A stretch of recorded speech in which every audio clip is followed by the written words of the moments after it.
Hey there, Susie here. Today's episode of the HerBusiness Podcast is brought to you by the Profitable Business Workshop for coaches and consultants.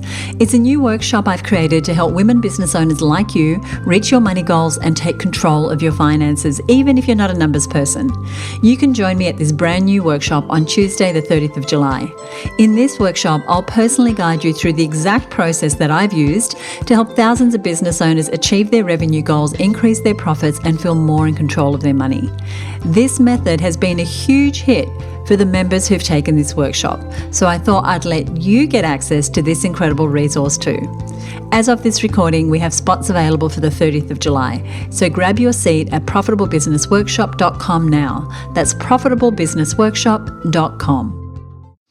What's the first thing that comes to mind when I say you need to switch from being your employee's buddy to being their boss?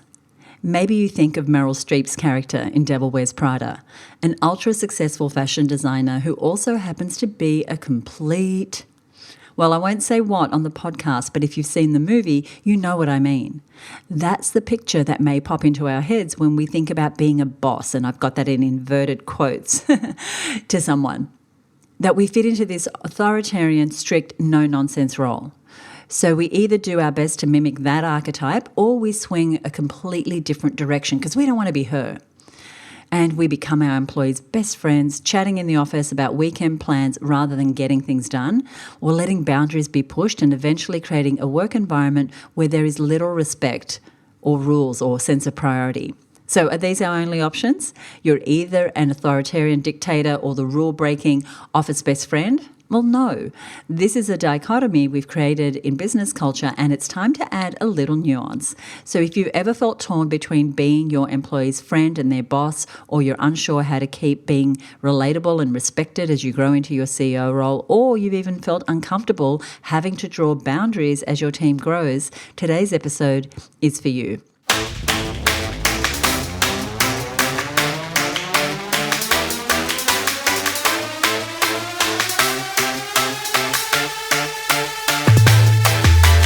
Welcome to the HerBusiness Podcast, where we dive deep into the stories of women entrepreneurs making their mark. I'm your host, Susie Daphnis, CEO at HerBusiness. My guest today is Michelle Pascoe, a longtime member of the HerBusiness Network and an expert in creating an exciting and engaged workplace, developing and delivering programs for frontline team members and their leadership teams. And she's done this for 30 years. For 30 years, she's worked in the hospitality industry and has spoken at countless international conferences and events. In 1994, she founded her business called Optimum Operating Procedures and Services, otherwise known as OOPS. And this is a respected training company that thrives in mystery shopping, service benchmarking, surveys, focus groups, audits, team training, leadership development, as I mentioned earlier. And she really has this expertise at bridging traditional values and professional skills, and it makes her a real specialist in service operations. And I can't wait for you to hear her expertise on how to navigate the transition into leadership and how to go from being a buddy to a boss. Hey, Michelle, welcome to the program. Thank you, Susie. I'm so looking forward to this. We've known each other for decades now, and it's wonderful to have this opportunity to have a chat. Well, I'm very excited because this is a topic you and I have been talking about for a little while now. And I know it's one that's very relevant to our women who are growing teams and growing businesses and finding themselves in a different role in their business than when they first started.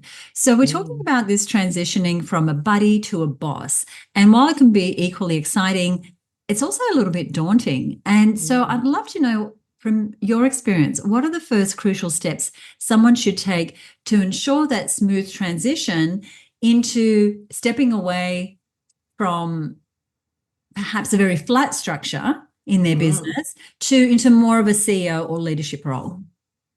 It's a great question. And I think for many solopreneurs, when they start that journey, we do everything. When you and I first started, Susie, all those decades ago, we did everything. And then, and we're good at that. We're good at, wearing all these different hats.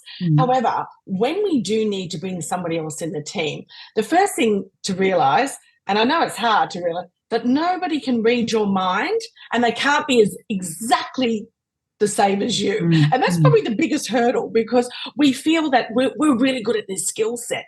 And then, oh, yes, we are to train somebody else. But you may be good at a skill set. You may not just be able to transfer that as well. So first off, it's really taking that thought process and believing in yourself that you can be a good boss. So let's call them that instead of CEO exec. Right. Because we hear a lot of people, Susie, say, oh, I wouldn't know how to manage people, because they hear different things on the grapevine. You have to be confident in yourself that you can be a boss, understand that not everybody's going to think like you, and that you have to start writing down systems and processes. That's probably the first key. It can't just come from your head and expect somebody to go, oh, yes, I know exactly what you mean. Oh, absolutely. And I know that stepping into a boss, a lot of us started because we had a passion, we had a need to run a business, and now suddenly I'm having to manage people. I never signed up for this. I didn't know if I'm good for it. And I know for me, in the first few years, I really didn't want to do that part of it. I wanted to do the marketing and be the front person in the business and do the publicity and do all those sorts of things. But as we do grow, we do need to change how we think about our role. And in leading up to this interview, as I love to do, I spoke to some of our HerBusiness Network members who are growing teams and asked them what are their questions around this very topic. And one person said, I find it hard to know how to be respected and be relatable. I struggle to not overshare. And also, as the team has grown, I have to consistently remind people that they don't report to me anymore as roles have changed. Could you speak to that a little bit? Well, and it's a question that comes up time and time again. And this is where hindsight is a wonderful thing, Susie, because I even said to my daughter, who has a large day spa, when she first started up being young, I know they're your employees and they're a similar age, but you aren't their friends. Oh, and she said to me, Mum, you're being awfully harsh. But now, multiple years on, a very large team. And that's the same with all of us, no matter what generation we're from. When we start off, particularly we have one person, we are usually quite close to them and we share and, when we have lunch together and things. But what you have to start being very clear about when you start looking at building a team is you have to create these boundaries. It's boundaries for you, but it's also boundaries for them, Susie. If I can give you an example, I'd always had offices off-site.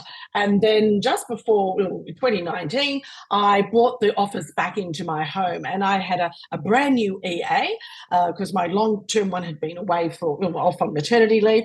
And I was in one office and she was in another, and I had this brilliant idea and I'd yell out to her and I go, I got this, because that's the way I operate. So anyway, when it came up, a few weeks on, she came and she was very upset. She goes, I don't like the way you yell at me because I'm concentrating on something else. And oh my goodness, I was absolutely mortified because, see, I still saw her as this more of that buddy. Here we are, we could just have this chit chat and yell out ideas. Whereas I hadn't actually thought about what her boundaries were. And her boundaries were knowing that she had to do X amount of work in this period of time frame, and particularly doing videos and cutting and editing and whatever it might be, she had that time frame worked out. So it's understanding what your boundaries are, what are their boundaries, and sharing them. Because if you don't share, then they don't know. Absolutely. So that is a great response to the woman who just asked that. And I think that, sometimes we can be a little fearful about having boundaries or stating what we want. And you talk about the importance of developing a boss mindset. And you indicated that a little earlier in this interview. How, other than setting up the systems and the structural part of stepping into the boss role, how can women who are stepping more and more into the leadership role in their own business cultivate the mindset to really inspire and lead their teams? Look, I've always truly believed in our own self-development as well. We can get so worked into our own business of doing the doing, and we don't always get out of that mindset or out of that space that we're in. So I love going to lots of different conferences where there's so many people from different industries hearing about that, going to Disney Institute, all these different things that you can learn from other leaders. But of course, you bring it back even closer to home. It could be somebody perhaps that you've worked with before in another organisation before starting your business, who may have been somebody that you looked up to. call them, email them. People are very hesitant. They're thinking, oh, they won't remember who I am. But people do. And they could have shown you a great leadership style that you also want to develop. So, reach out to them, have that conversation. Do not say picking your brain. I can't stand that. Because, when people go, can I pick your brain? Pick your brain. Gotcha. Oh, no. What you want to do is say to them, look, I really respected you as a leader when we were in this role, working in the organization. Would there be an opportunity that I could sit down and just ask you, now that I'm going into this role of having a team and how I lead them, to gain some ideas from you? It might cost you, a coffee or, a lunch, whatever it might be. It is a well worth investment of your time if it's somebody who has those really great leadership styles. Or otherwise, there's memberships, there's associations that you can certainly be a part of, particularly like HerBusiness. It's knowing who that tribe is that you can share your thoughts with people that sometimes will take those rose-tinted glasses off your eyes as well, and say to you, look, yes, it may work, but also, have you thought about it another way? And how have I, worked with the team, etc. So there's multiple ways, but it's not just staying in your own lane. There's lots of podcasts, there's lots of books, but always self-development to me is important. I love that. Yeah, because it's something that we need to learn to do. We weren't born or necessarily raised to be managing teams and delegating and doing any of that. So there's so much to learn when we step into that. And sometimes I've seen people recoil and say, well, no, I don't want a team. It's just too much work. And yet we know the only way to create a sustainable business is to actually have people around us that we are delegating tasks to, so that we can step more and more into the CEO role. Definitely. So one of the unique challenges that leaders face in larger organizations is managing team members who were once their peers, once their buddies. Now, this is less common, of course, in small businesses, but the relationships you have with your team when there's just a couple of people do change once you start to grow teams, and maybe you bring in a second in charge, or you bring in some middle management, or there's different levels of seniority. What can we do to support communication as we transition to these new ways of working with perhaps people we worked with when it was just the two of us? Yes. Communication is that key word. You have to communicate really clearly to the person who's already in your existing team about what are we needing to grow our business. And it's not saying that they don't have that skill set, but what are we actually looking for? Let's divide our time up. We need somebody who is really good at, X, Y, Z, and have that open conversation. Now, certainly, here, Mary, she could go off and do a course, but then it's going to be taken away from that role. And does she really want to do it? And I think, unfortunately, sometimes we just have this assumption that the person would want that senior role or that leadership role, or that they want to take on marketing. And if I can just reflect, it was probably 13 years ago now, I had an EA and she's still with me. And I sat on a plane coming back from overseas with her, and I said, tell me what you like about me as a boss and tell me what you don't. And it was a very long trip, but it was honesty, because I was giving her a whole lot of marketing work and a whole lot of research work, two different sides of the brain. Right. And this is where I just had the assumption, oh, yeah, she'll be fine. But no, she chose what area she wanted to be. So we need to ask those questions and then say, fine. So neither of us have that skill set. Let's go out and find the person who is going to be perfect for that role. And then when you bring them in, it's making sure that they feel welcome.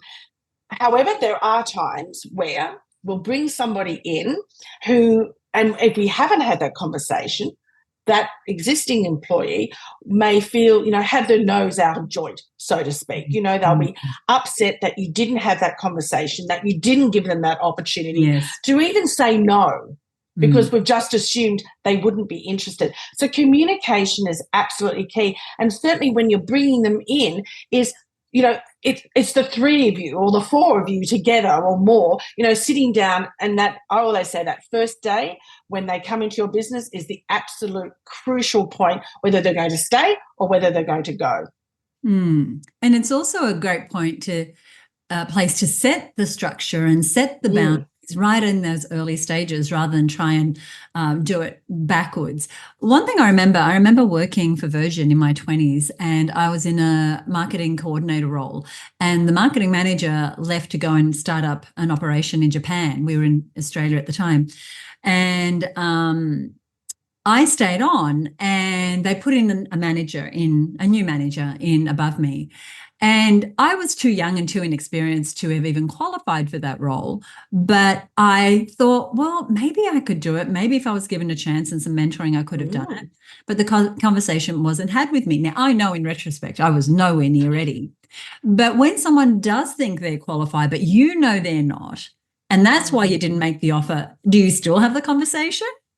Definitely, especially now with Gen Z, because their expectations, Susie, unlike yourself back then, was, well, I'm happy and I realize I'm young and I need X amount of years, and that idea that, the next person who gets the leadership role is the person who's been in the company the longest. Oh my goodness, it's just, they may have a good skill set, but they may not be a good leader.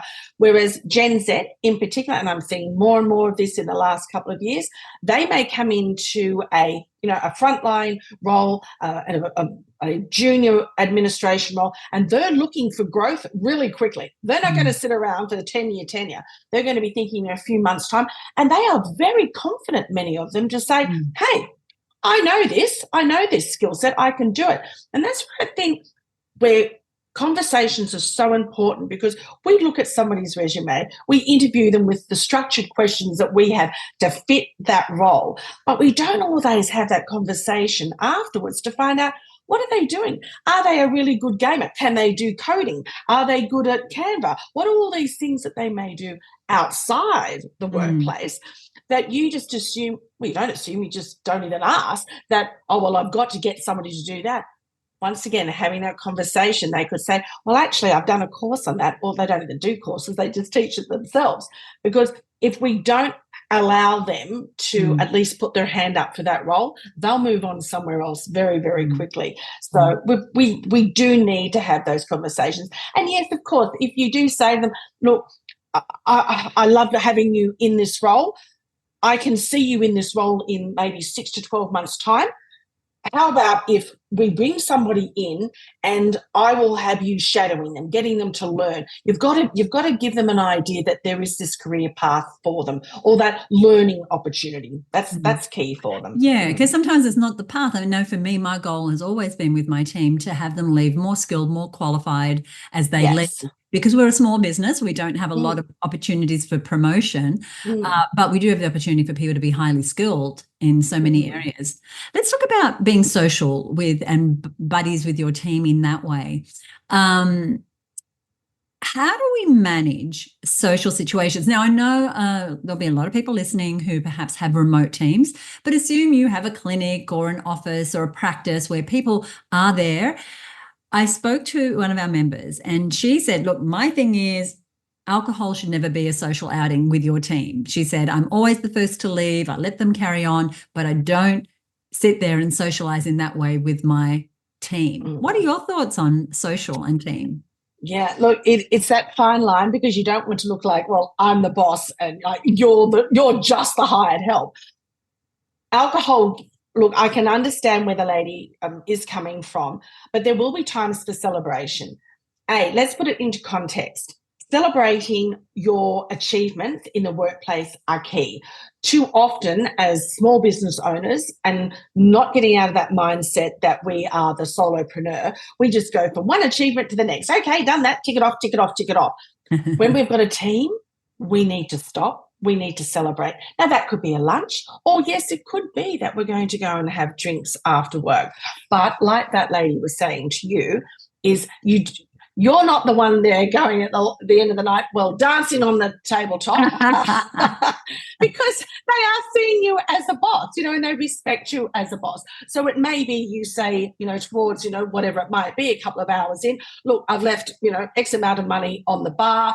Enjoy yourselves, team. Look forward to seeing you all in the morning. Don't forget, we start at 8:30, and you have a little bit of a light joke. Because remember, they also want to have a little bit of a laugh and giggle too. But we have to think about being that boss, where that fine line is, and particularly even if we start having team members that are going into managerial roles. And this is where I see quite often that feeling of, well, they are my friends and I need to be friends with them. I'm not saying you dismiss them, Susie, but there has to be a line that you aren't still going out partying on a Saturday night, rolling in the gutter, but that's, some people think, well, that's right. Or allowing them to get away with things in the workplace. Well, they're my friends, so they've come in late, or they want to go home early, or they want that roster to be just around them if you've got, different shifts during the day. But fairness and understanding and respect are key. You have to be fair to everybody because your rest of your team are looking at how you handle that person. And that's why your values are very, very important, but also those non-negotiable service and operational standards. Because when there has to be an opportunity for perhaps a disciplinary, conversation, it doesn't come down to I and you because we're friends and you're starting to squirm in your seat. It's more of this is what the value is. This is what that non-negotiable service operation standard is. And when, whatever happened in their role, that's not the value. That's not that service standard. That's not that operation standard. And therefore it reduces that icky feeling because you're not personalizing. That they have chosen not to live or work by that value. They've chosen to do something opposite to that service or that operation standard. So that is important and to have in place.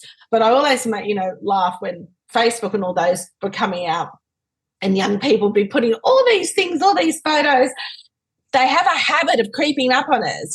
Here we are, this 20-year anniversary. Facebook always seems to pick out the anniversary photo that perhaps you really would like to forget about when you're raging at some party or at the front of a screaming concert, and it pops up and now everybody sees it. It is there for life. So as you know, Susie, over time, that what you put on social media is there forever. And so we do have to think about that as well. Yeah. Right. And, as someone usually more mature than the people on your team, they're the sorts of things that you can mentor them about. Yes. This is kind of related to my last question, and this again came from a conversation with one of our amazing members, and she has a dispersed team. She said when leading a very small team, it's only her and her executive assistant in Australia. She has others offshore. She said sometimes it feels like it's my role to keep my assistant company, to chit chat, to ask about personal things, because she doesn't have another team member on her level right there to share with. And she said, I don't really have the time or the inclination to do this,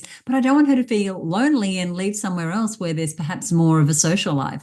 She said, I feel guilty, I guess, for not giving her another team member. And then she went on to liken it like being a mum, feeling guilty about only having had one child and that child doesn't have any companions. She said, how do you walk that particular line? How do I ditch the guilt about not being the buddy?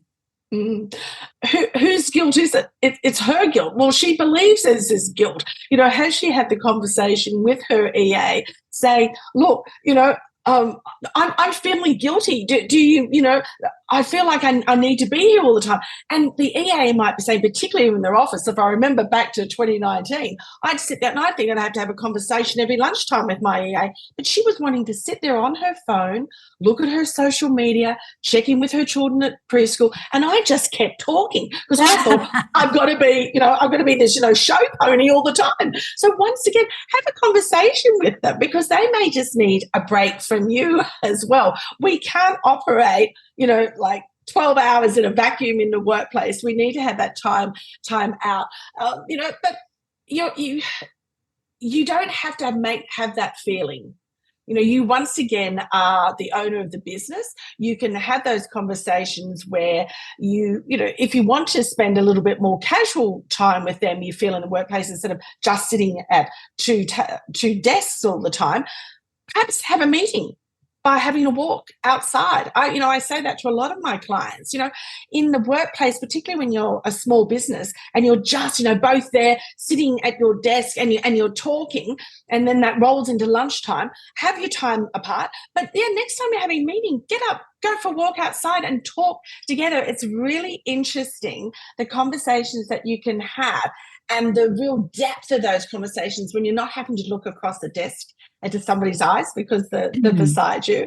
So, I think there's different ways of handling it, Susie, but I understand her guilt because I've been there. But then, wow, did I get a real slap, like wake-up call that, no, the expectation wasn't of me to do that. That was just me feeling the guilt. Right. And so communication, going back to your point earlier, is such an important part. We can make up so many stories in our own head about what our team might be thinking about our behavior. And this next comment I had speaks right into that. And what she said is, I have a small team and work remotely. She said, for me, the perception or expectation is that I should be available all the time. And when I choose to go away or not work for a few hours, they feel they can do the same. So do as I say, not as I do, and how to set the boundary that it's your business and you can choose to work how you want. But so what she's saying is, as a boss, I might want to travel, I might want to be away.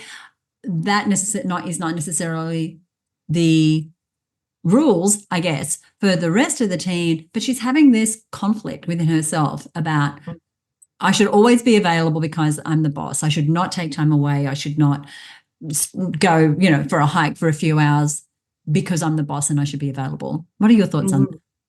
Look, it's interesting. I know, over my 30 years of business, I've met women that have put in their diaries, whether they're with a corporation or whether they're their own business or their EAs, they put in meetings, it'll be a meeting with somebody, and because that'll give them that 2-hour break to, to go on a walk, etc.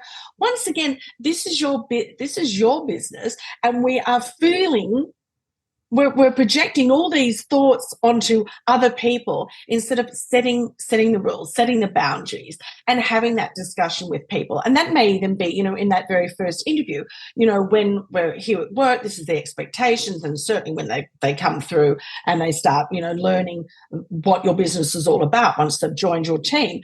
And there will be at times that I will be at a conference. Now, when you're at a conference, as you know, Susie, you may only be on the stage for 45 minutes or 20 minutes these days, but there's all the lead up to it. Yes. There's the afterwards. You can't just disappear. So you have to ensure that they understand what those boundaries are.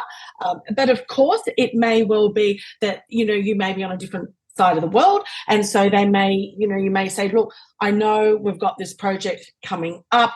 I will be available between this time and that time to call, or I'll respond by emails. And so people just don't always realize, if they haven't traveled before, or they don't even think about those timelines because it's not on their peripheral, then it's just making it really, really clear. But it's understanding they need some breaks too. And this is where, as particularly when we start off on this journey of building a team, that we have to ensure with them. I know I'm working with a team at the moment, and one of the managers said, oh, well, I send off all my emails at 2 a.m. And I said, oh, so why do you do that? And they said, oh, well, that's when I've got this really clear headspace. I said, oh, that's fine. I said, but when are you expecting that person who's receiving that email to respond? And they said, oh, not till they get to the work the next day. I said, oh, okay. So then I asked the respondent, so when? And they said, oh, well, we know they always send an email at 2 a.m. in the morning. So their body clock is now waking up at 2 a.m. and they're responding to it. Oh, my gosh. Which is wrong. The duty of care as employers, but once again, that hadn't been communicated. The person who was sending didn't clearly state, even, face to face, look, I'm crazy. 2 a.m. is a great time for me, or 4 a.m. feeding the baby or walking the dog or whatever it might be, or I'm in America. I can, I'll send these here now. I do not expect you to respond. Once again, particularly if they're new employees, or even if they'll think, oh, that's the boss. If I don't respond now, I may lose my job. Or, particularly if they're remote workers, that's a concern. What's a concern for everybody? Yeah. Make it really clear. Hey, send them out at this time. I am not, and I will get, you can have a joke, I'll get really cross if you respond back at 2 a.m. But you haven't clearly communicated what your expectations are. So they just think, remember, a team member is always wanting to please you.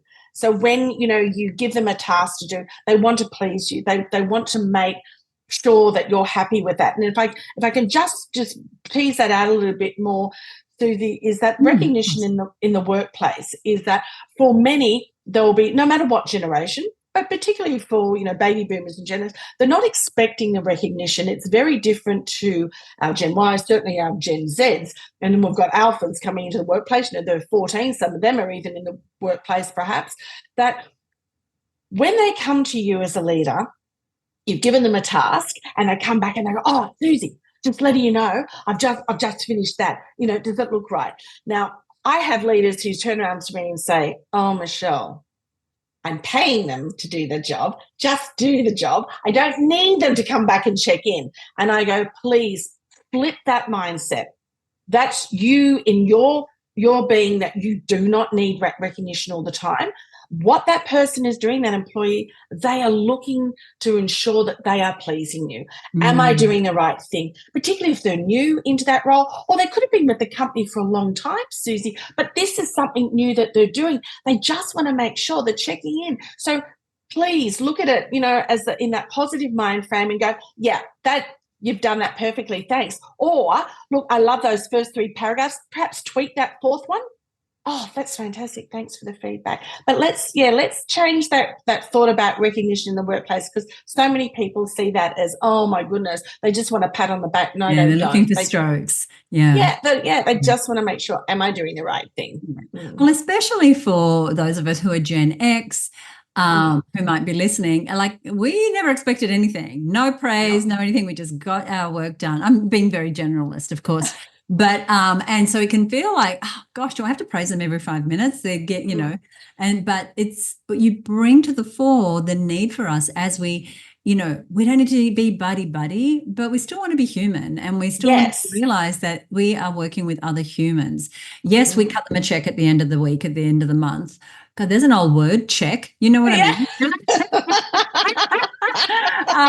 But it is a relationship. And these people are supporting us to get our dreams, to get our visions. And so how do we build those relationships? You don't have to become an extrovert if you're an introvert. That's not it. But it is about setting those expectations early, as Michelle indicated. It is about having clear operating procedures so that people can follow a process and get work done without having to come back to you all the time.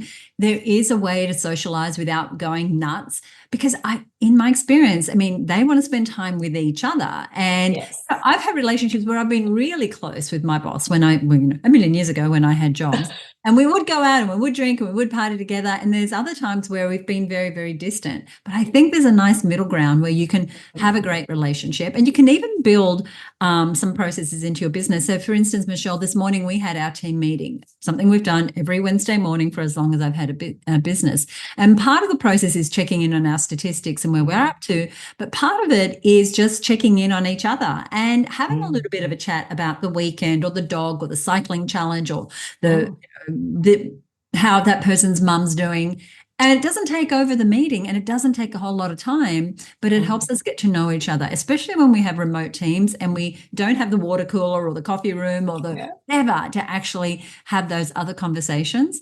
And so I think it is a fine line, but I think that, and you do want to also maintain your altitude as the boss. Yes, and set those boundaries as you recommended, because that is what's going to build the trust and the respect from people, but also just being human and realize that we're all having this experience together, and our lives are crossing paths for months, years, maybe decades in some cases. And so how do we bring a little bit of humanity into that while also maintaining our boundaries? Thank you so much for this conversation. I really loved it. This is the work that you do all the time. I know that you have a gift for us, and it is about future-proofing our teams. Can you talk to us a little bit about that?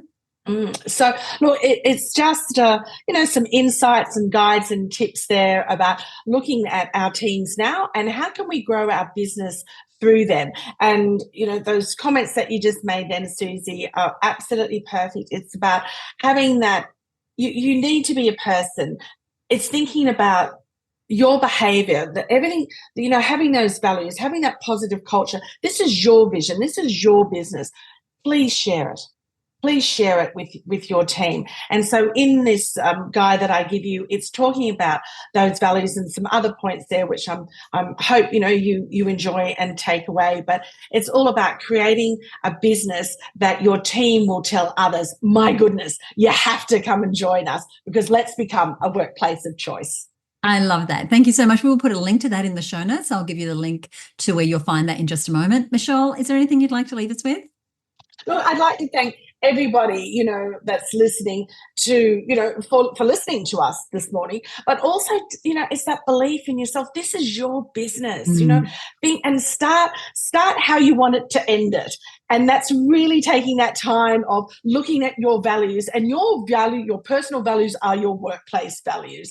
Think about what are those actions and behaviors that you're going to model for your team.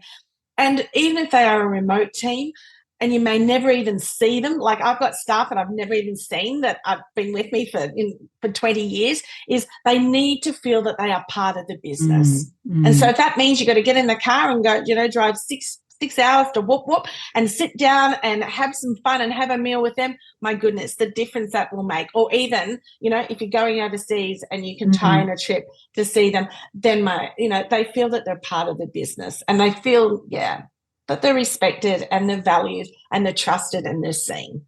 Thank you so much for the work you do. You make such a difference to so many workplaces. And thank you for being my guest. I'm so glad we had this conversation. So am I. Thank you. You take care, Susie. I absolutely love this topic because it's something, if I can toot my own horn, I think we do pretty well at HerBusiness. It's all about finding balance with your team, because while you want to gain respect from your team and remain in that leader role, that doesn't mean that you need to treat anybody badly. You can still show your team that you care about their lives and appreciate the work they do without crossing into buddy territory.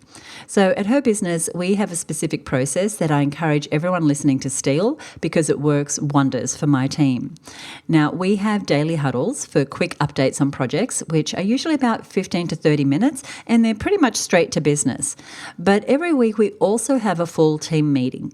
And we've done this for 30 years. And in those meetings, we take time to answer 2 prompts that I want to share with you. The first is called What I Feel Like Saying. And essentially, this is time where every team member can quickly recap what they've done over the weekend, or share any major life events that have come up, or even a hardship that they're dealing with personally. Now, this is a ritual that we've upheld at HerBusiness since we started 30 years ago, and it serves 2 main purposes. One, it brings the team together, right? We're all human, and we all need those moments of human connection in our workdays, especially when you're a small or remote team. And having scheduled time for that connection and opening up the floor for team members to share a fun anecdote or vent for a minute about something, it really brings everyone together. And it also means that those things aren't coming out at a different, more mission-critical time of the week, because we take the time for each other once a week to catch up. It means that we can be laser focused the rest of the week on what work needs to get done. The second prompt we have during our team meetings is all about acknowledgements. We encourage our team leaders to acknowledge themselves for something they did well that week that they would like some kudos for. Now, it can be professional, personal, or whatever they like. This is important because we're not accustomed to patting ourselves on the back. And if you're thinking about, incorporating this, be warned that it can be a little uncomfortable at first, and you might need to sit through a couple of silences. But your team will end up appreciating the outlet within just a few weeks. And the acknowledgements usually open up into patting others on the back as well, which is essential to a functioning team. Because each team member might be working on different tasks, and so they're not always aware of what another is doing, but these acknowledgements provide an opportunity for everything to click together. Now, we've been doing this 2-part process for years, as I mentioned, and it's worked wonders for our team's ability to work together. And this is a bit of a secret benefit of doing this, when your team gets closer and communicates frequently, they're more comfortable going to one another when problems or questions arise rather than coming to you, which is 1, more efficient, and 2, takes a little bit off your own plate. Now, while navigating this buddy-to-boss pipeline can be challenging if you're just starting, there are ways to do it while still showing your team that you appreciate them.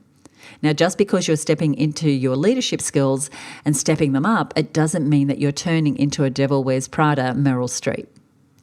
I want to give a big thank you to Michelle Pascoe for helping us cover an important topic. And Michelle's created a resource that I recommend that you pick up. It's called future-proof your leadership team, and it's about creating a sustainable pipeline for future leaders in your organization. So especially if you're looking to grow your team and bring in other people that people are going to be reporting to, this is a really great resource for you. It's about building a culture of growth and excellence that will ensure your business's overall success and longevity, and a whole lot more. And I'm going to put a link to that over at our show notes page at herbusiness.com/266. So if you would like to join other women business owners who are also growing teams, also going from buddy to boss, we have now made places available inside the Her Business Network. And as someone with a team, I know in the early days when I was growing a team, it was so important to talk to others who are in similar situations. So you can learn more about joining Her Business over at herbusinessnetwork.com. Now, over at herbusiness.com/266, you'll find a summary of what we've covered in today's episode, as well as contact information for Michelle and that fabulous resource that she's made available for us today. So I encourage you to join us in the next episode for more inspiring stories. I love doing this show for you, and anytime I get a comment from you on what you enjoyed or implemented, it really makes my day. So today I want to give a shout out to Karina Pelliconi from plumpedal.com.au. Now, Karina is one of our Her Business members, and she has an online store that sells statement jewelry for curvy women. So if you're looking for that next statement necklace or earrings, she is the person that you want to hook up with, and you'll find her at plumpedal.com.au. So she was listening to episode 256 called The Slow Growth Strategy for Long-Term Extraordinary Success. This is an interview I did with Leanne Haining. And she said, "I absolutely love this story. Thank you for such a great podcast/interview. I'd love to learn more about partnerships and what type of partnership should we be looking for in business and how to go about creating them." Susie, it was such a great question you touched on in this topic. I felt there could be more on this topic for external partnerships and how they can benefit our business. And Karina, you are absolutely right.